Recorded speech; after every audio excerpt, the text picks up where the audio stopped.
So question D is about, they said, discuss how product lifecycle may help Skechers develop its product portfolio. For what is a product lifecycle? Product lifecycle explains the stages of product from introduction to decline.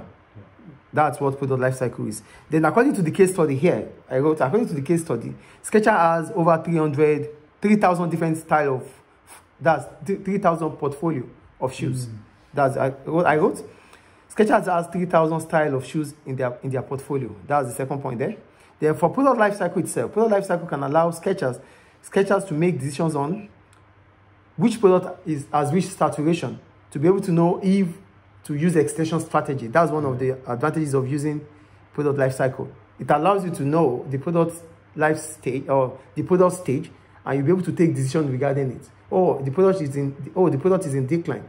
If it's in decline, what can we do about it? We can think about extension strategies, like going to a new market or repackaging or whatever it is. Yes. So that's another advantage about using product lifecycle.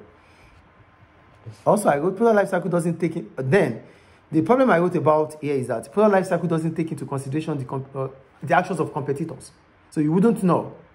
Maybe your product is in decline because competitors like Nike has produced a superior product than yours. Maybe that's why your product quickly got to saturation.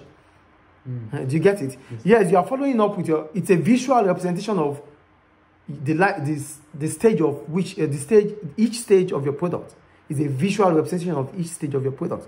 But the point is, it's about your product, not about competitors' products. So your product might be in saturation because your competitors have come up with a superior product, which makes customers, divert into buying from them. That is why your sales are failing.